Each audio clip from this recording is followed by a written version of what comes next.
The Gita speaks of God's own example, and Aurobindo at several places in Essays on the Gita speaks about it, emphasizes upon it, because in the course of spiritual evolution of man, there are two possible routes that he takes. One is the way of the scripture.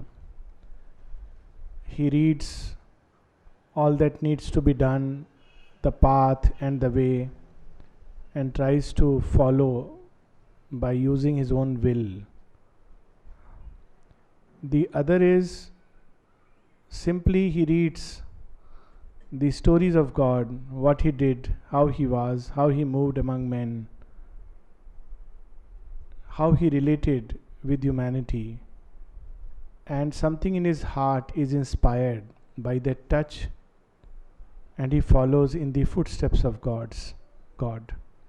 These have been two basic approaches. The first is contained, for instance, in the Vedas, the Upanishads, the Gita, and the second approach is typified in the Bhagavad. We read about God and we try to follow to the best or worst of our possibilities and abilities in his steps.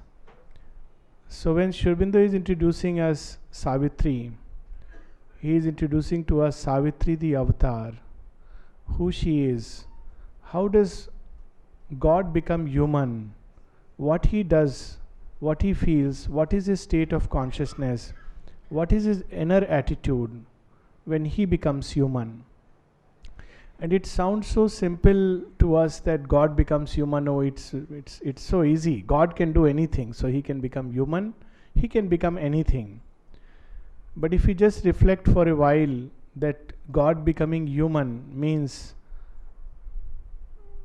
that infinite vastness becoming small, very, very small. Because though we all have very good and very high opinion about ourselves, because in the present course of evolution we stand at the peak of evolved beings on earth, yet when we compare the distance between man and God, it's something stupendous. So for God to become human is truly the greatest of sacrifices. And yet he does it. He puts on the mortal cloak so that we can move in his steps. Otherwise his footsteps are beyond, none of us can follow it. The Upanishad speaks about it as he who is swifter than the gods. Aurobindo speaks about it in The Mother when he says that to follow her steps is impossible even for the swiftest minds and the freest intelligence. And yet she becomes like us, one of us, speaks the language which we would understand, deals with us as a human being would deal. And that is an example which is easier and comes closer to her heart. So who is this human mother? When we read about her, who is this divine mother who has become human? It really inspires us to follow those steps, to be at least a little portion, a little part, something of that. That is indeed the transformation Aurobindo speaks about. Mortal nature putting on the nature of the divine. It is not that transformed beings will be here to do all kinds of miracles and impress everyone with their erudition and powerful knowledge of the scriptures. That's not what is transformation. Transformation is to become the divine man. Right now we are the animal man. So 90% of our nature is governed by the animal consciousness, and a little bit, sometimes, some sparks of humanity come out of us. But to transmute man the animal into man divine, that is the transformation, the change of nature. And what is that nature? We find in Savitri. What is that nature that she brings into the human consciousness. We read a little bit yesterday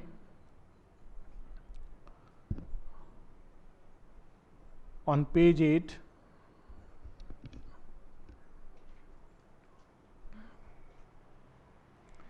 This is the day when Savitri has woken up to the fact of her husband's death. She had already known it, and she doesn't speak about it to anyone. So Aurobindo says, somewhere in the middle, in its grim rendezvous with death and fear, no cry broke from her lips, no call for aid. How very different from the way we react to a little scratch. Not only cry breaks from our lips, very soon the whole colony, first the house, then the colony, then our little world knows that we had a scratch. And if people don't visit us, we feel, oh, he claimed to be my friend. He has not come. Does he not know that I have this fracture? And here is she, facing the grim. She has an appointment written in a diary, appointment with death. And this has been written 1 year back. And yet, in its grim rendezvous with death and fear, no cry broke from her lips, no call for aid. Much later, Aurobindo will tell us that even to her in-laws, she does not tell them that this is the fate that your son is going to meet, lest their hearts be troubled by the grief to come. She faces it all alone. She told the secret of her woe to none. Calm was her face, and courage kept her mute. Two kinds of courage man knows. One which is not courage but rashness, typified in the story of Ramayana, Ravana. He keeps boasting and is rushing at every step. The other kind of courage which keeps us mute, silent, strong, the power of immobility. We find in the very first canto it ends with that.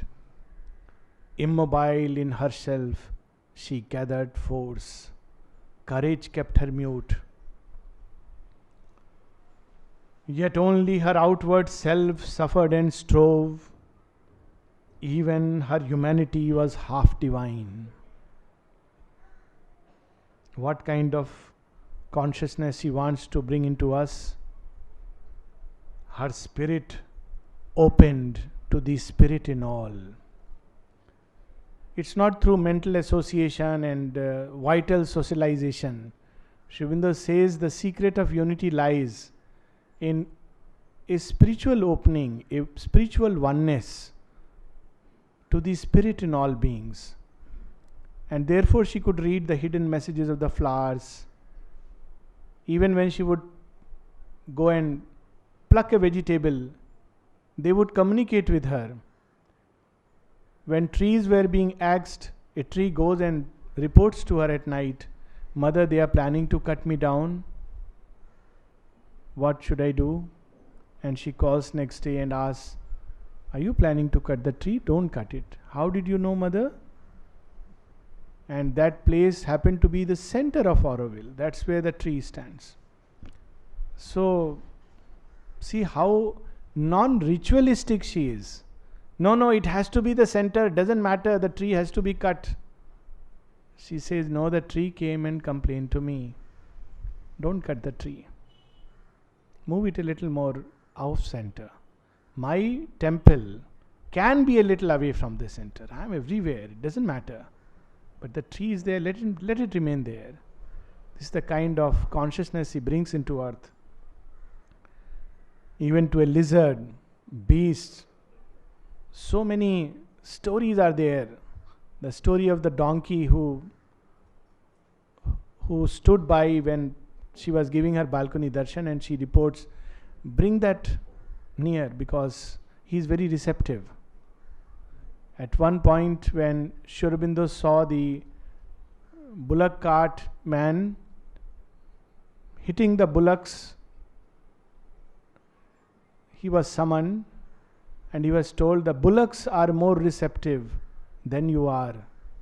Indeed, they were more receptive. They were more receptive to the mother's grace, to the mother's force than human beings.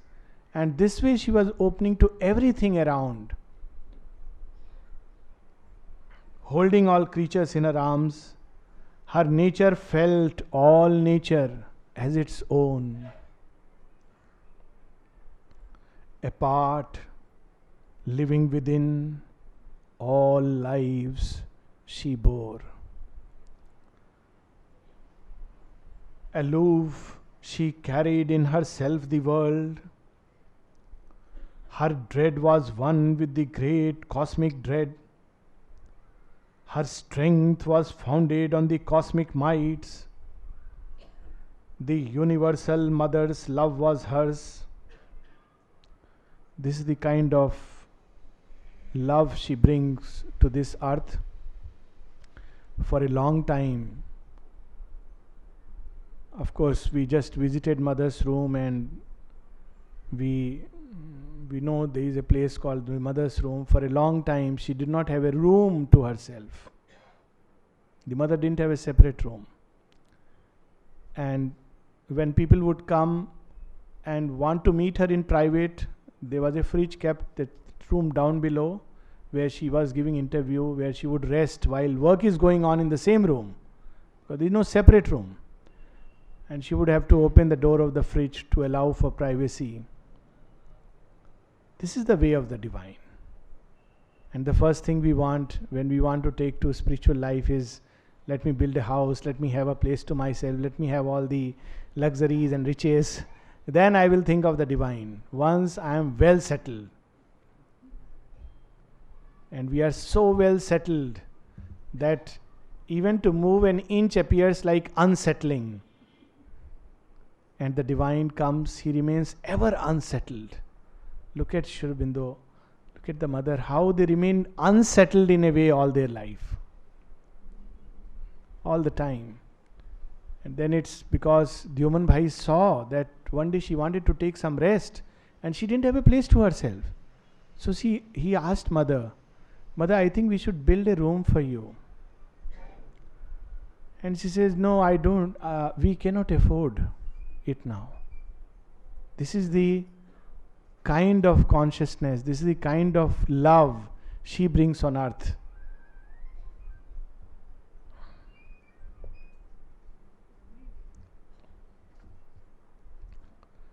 We read a similar description later on.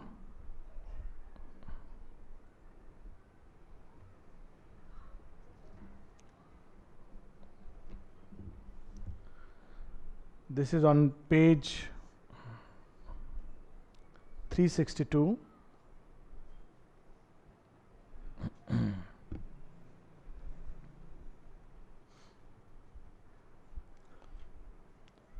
Aware of the universal self in all. Page 362. Aware of the universal self in all, she turned to living hearts and human forms. Her soul's reflections, complements, counterparts. Each one of us is nothing from that great sense of the great I, nothing else but a portion of ourselves. That is how the divine sees everything. Everything is a portion and part and parcel of itself. But we have this divided consciousness by which we see everything as other than myself. In one of his poems, Aurobindo brings this out so forcefully. The one self, all are deceived, do what the one power dictates. He ends by saying, my rival's downfall is my own disgrace. I look at my enemy and see Krishna's face. This was a fact of his experience. And this is how she looked at the whole universe, not like our divided and dividing consciousness. Her soul's reflections, complements, counterparts, the close undying portions of her being, the close outlying portions of her being, divided from her by walls of body and mind, yet to her spirit bound by ties divine.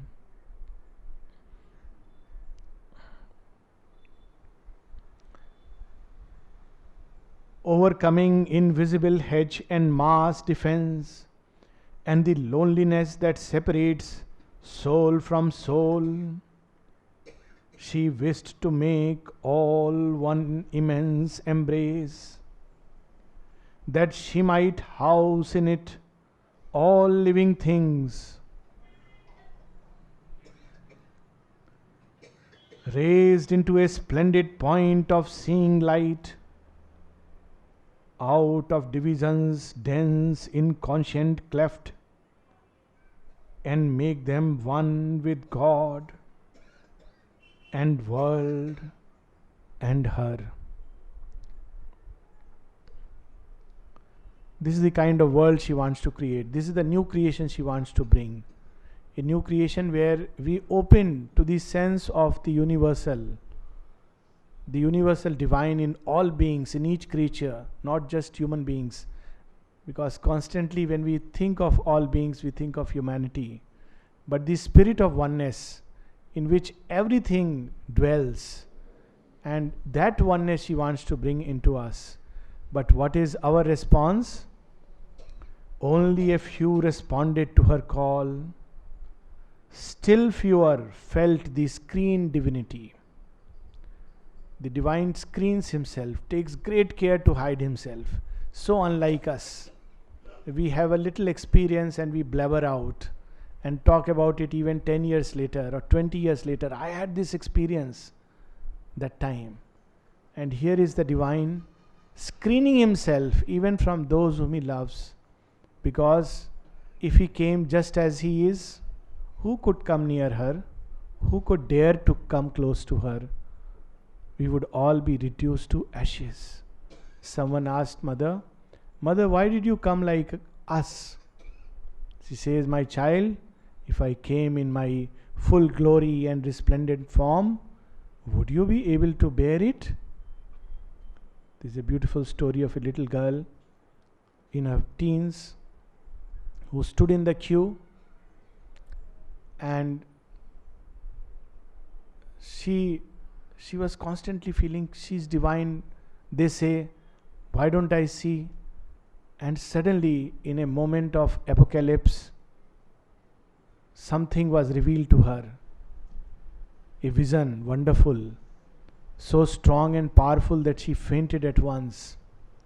Mother asked her to stay in that state, not to be disturbed. After about half an hour, she was picked up. She came back to her normal awareness. And precisely because she hides herself, we wonder, is she really divine? Because we have an idea of divine.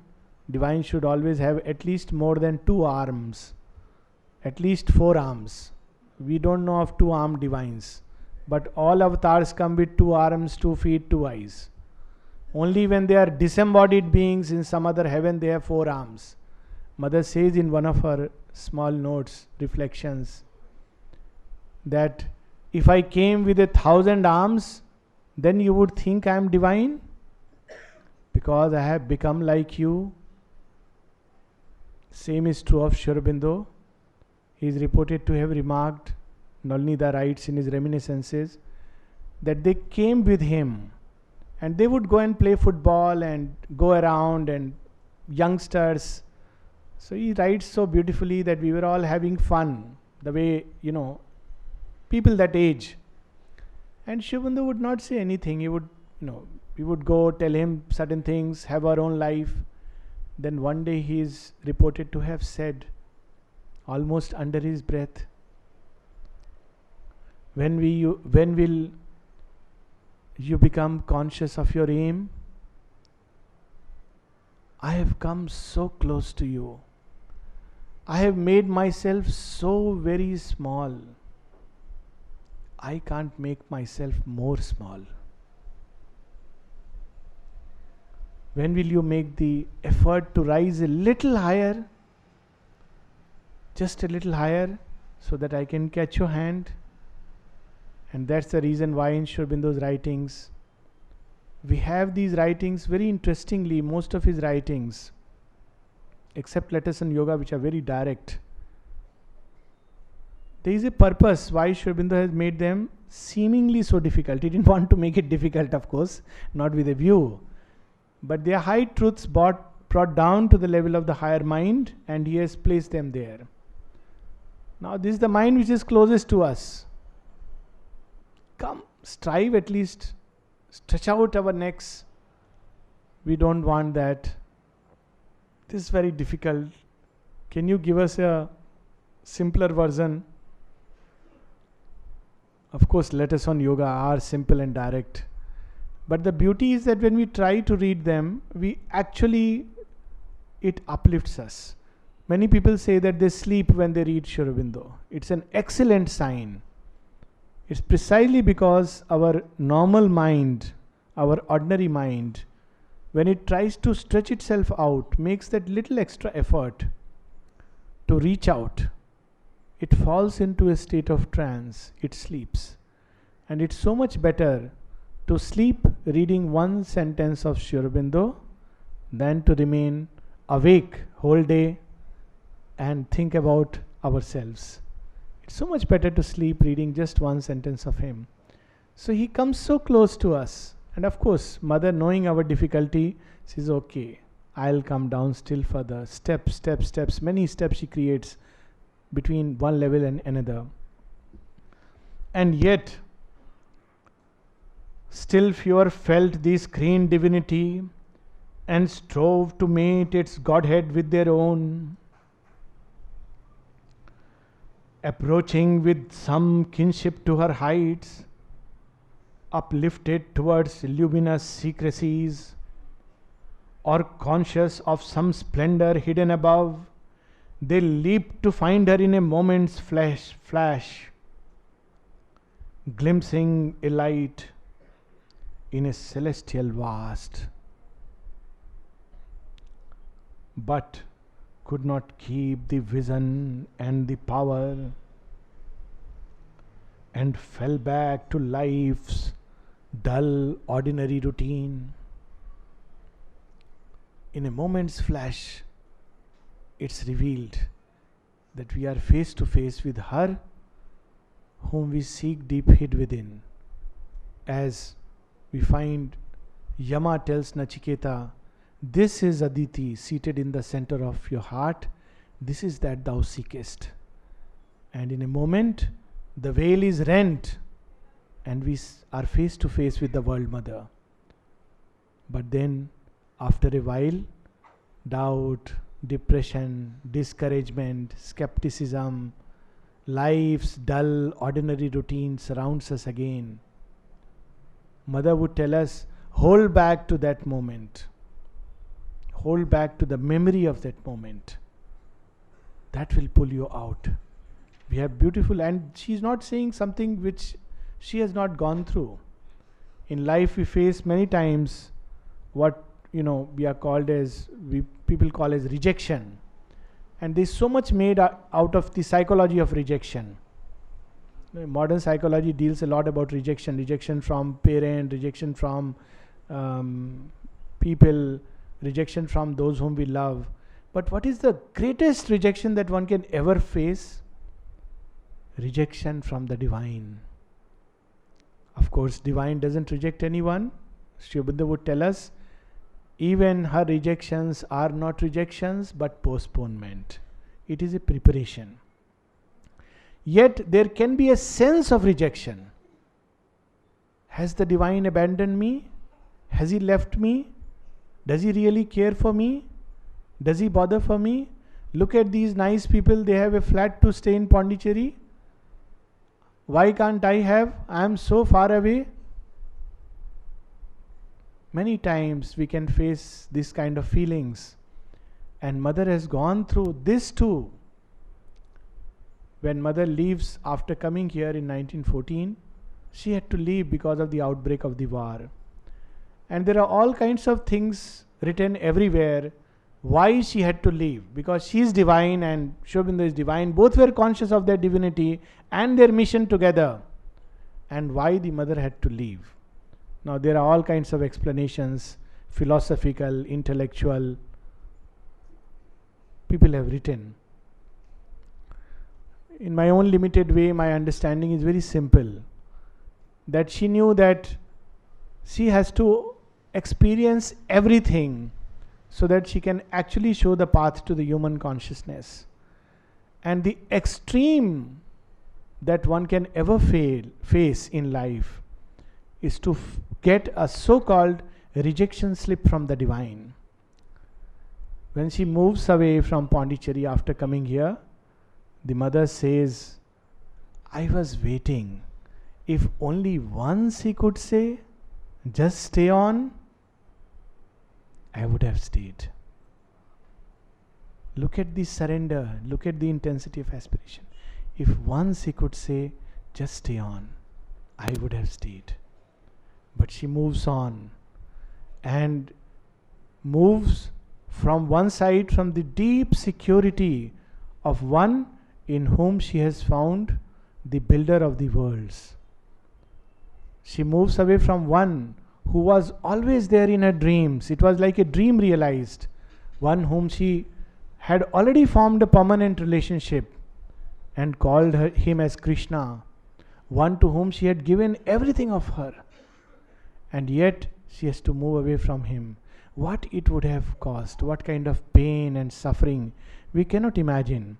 And she is moving towards which place from that security and that love and that Ananda? She is moving into a world torn apart by the First World War. She is moving into all the horror and the pain. She would live for a while life in the trenches, look at men carrying dead bodies, and she would write, when they were carrying these bodies in the war, I saw in these young men something very noble, something very beautifully human. These men were not doing yoga. They were not sitting in an ashram. They were stretcher bearers of the dead and the wounded. And she would write, I saw in their eyes a glint of divinity. And they were so receptive that a little divine touch and they would respond. She had to go through all that experience, which was a veritable hell. In fact, she did something which, from an occult standpoint, which should never be done. She left her psychic being here and went with her outer consciousness into the world, exposing herself to all the dangers and difficulties. She fell so critically ill that she almost died. So all this she faces. And what she writes at that point of time, it is documented in one of her prayers.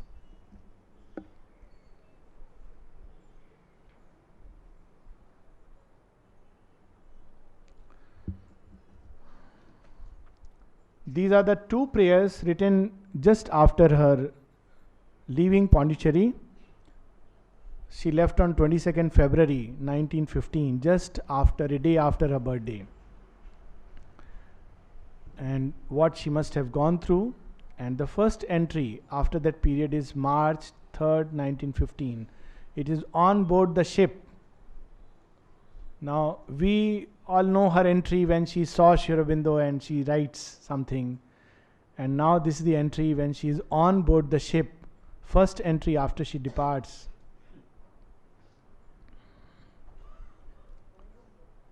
Volume 1, Prayers and Meditations. And these are two prayers. I'll read in parts, 291 and 292 pages.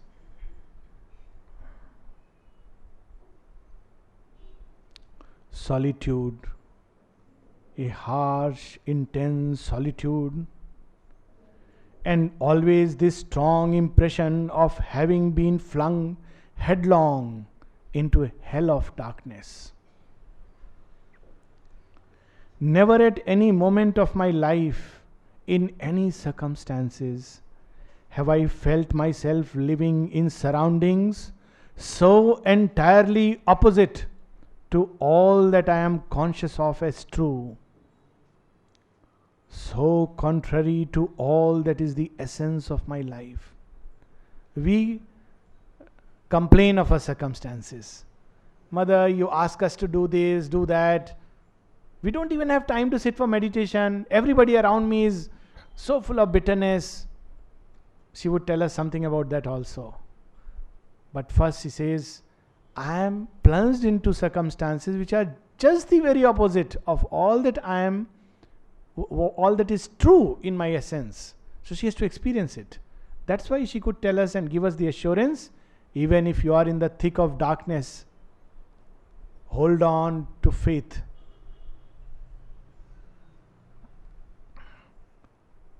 Sometimes when the impression and the contrast grow very intense, I cannot prevent my total submission from taking on a hue of melancholy. Divine? Lamenting? Did not Sati question Rama's lament? How can he be lamenting when he is divine? Divine knows our deepest thoughts, our closely guarded secrets, what we go through in life. And that's why the avatar brings hope. If he just came and did some miracles and went away, never experienced all that human beings experience, then how could he tell us? That's the difference when we follow a God and we follow the divine, become human. Gods don't know what human beings go through. They give us boons and they take away as soon. That's why they say gods give boons like that, and when they are angry, they just don't care, break into pieces. What does it matter? Matter is for them a playfield. But she identifies with the deepest and the darkest thoughts that human beings can go through. We hear about Buddha going through a phase of doubt. Am I really on the way? Is there something to be found? Is there a way? 6 years I have given myself to tapasya. Still I don't find the way. And the Divine Mother comes in the form of a little girl and tells him the way. We hear the story of Christ. He doubts.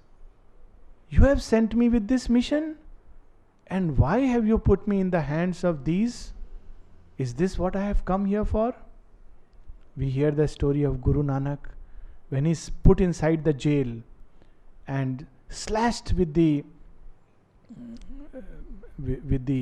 Mughals, the invaders. They slash him with whips and he questions, You are there? Where are you? The same thing we see in the story of Meera. They go through these, and much more. The avatar goes through 10 times more than what any human consciousness can experience. So she says, I cannot prevent my total submission from taking on a hue of melancholy, and the calm and mute converse with the master within is transformed for a moment into an invocation that almost supplicates, O Lord, what have I done that thou hast thrown me thus into the somber night? What have I done that this night engulfs me?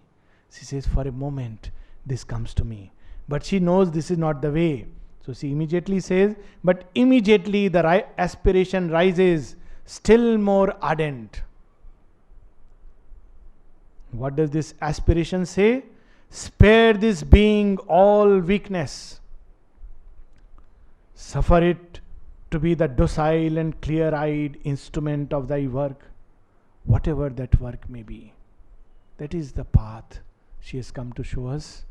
If the night is too profound, then we must aspire even more intensely And that's why she could tell us with utmost truth of conviction born out of experience that hold on, at the end of the darkest tunnel there is light. And the next page, again we read,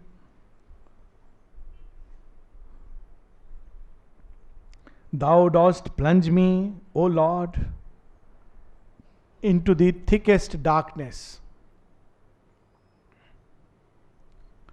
Actually, we can't even imagine or fathom. She was moving with someone who, for all outer purposes, is one whom worldly point of view will say her closest, and yet from him she would receive enough suffering, and she is moving away from that in whom she has found the Supreme. She is moving from a world of bliss to a world of utter chaos and darkness. And with all that happening inside and in her external being, she would not tell us all that. That's the beauty of it. This is entry in her diary. Thou dost plunge me, O Lord, into the thickest darkness. This means, if this happens to us, we would think this means thou hast abandoned me and all my experiences were rubbish. But she writes, this means that thou hast established thy light so firmly in me that thou knowest it will stand this perilous ordeal. So whenever we meet with a great difficulty, Mother would tell us in one of her writings later on, whenever you meet with a difficulty in life, you must say to yourself, the Divine has taught me to be worthy of it. This was born of a real experience. She never gave philosophy. That's the beauty of Mother's writings. Nothing is philosophy. Everything is so real, and so concrete and so practical. This means that thou hast established thy light so firmly in me that thou knowest it will stand this perilous ordeal. Otherwise, wouldst thou have chosen me for the descent into the vortex of this hell as thy torch bearer? Where should the torch bearer go? Not towards the light. The light needs him not. He would go towards the night. I made an assignation with the night. In the abyss was fixed our rendezvous, carrying in my breast God's deathless light. I came her dark and dangerous heart to woe. And in Savitri he would tell us, he who would save the race must share its pain. How shall he otherwise know what it means to be human? Wouldst thou have judged my heart strong enough not to fail? My hand firm enough not to tremble? But even there, look at these subtle distinctions he makes. When she lets off these feelings, one could feel very egoistic about oneself. Oh, I am so strong. That's why the Divine has plunged me into darkness, and we can almost fall in love with the darkness. But she brings that psychic touch into it. It's not the voice of the ego saying, thou hast cast me into the infernal hell because I am strong and mighty. That's not what she's saying. So she immediately brings that psychic touch, and yet my individual being knows how weak and powerless it is when thou dost not manifest thy presence. It is more denuded than most people who do not know or care for thee. Without thee I am helpless. I know nothing. I can do nothing. I am nothing.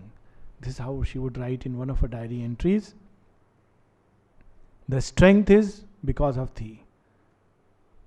The hope is because of thee. In thee alone lies its strength and ability.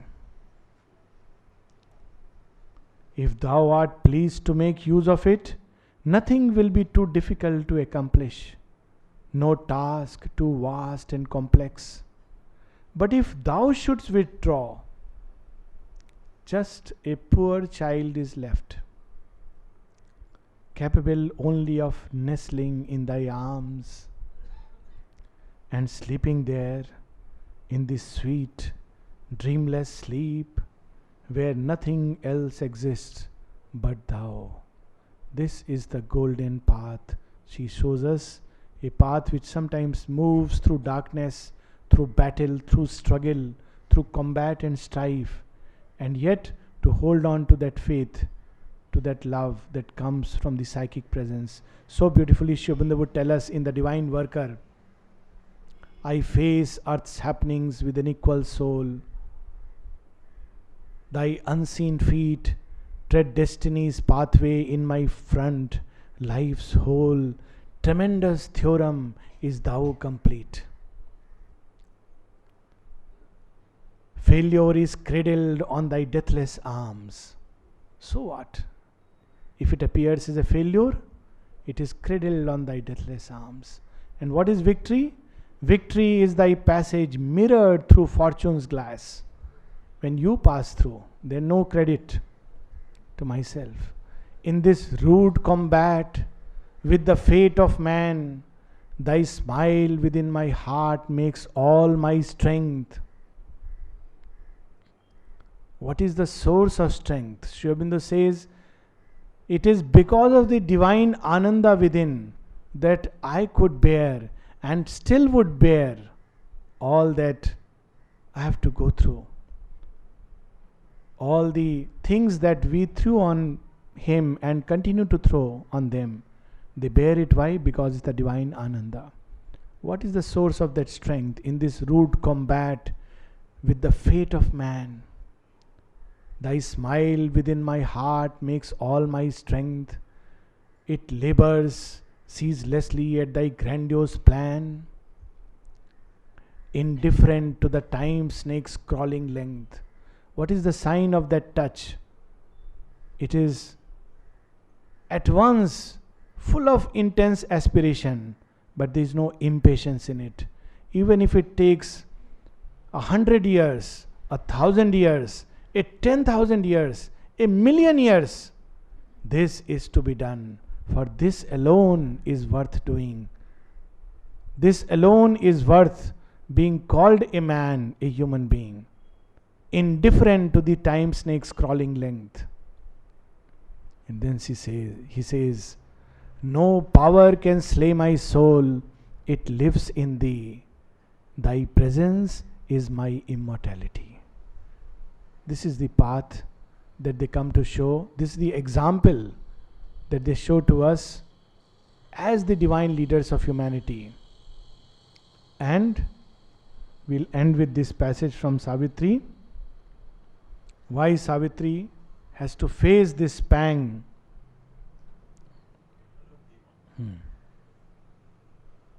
Oh, just 2 minutes. Yes, this is just one passage. Page 9, towards the end. With that, we'll just finish this book 1, Canto 1, this part.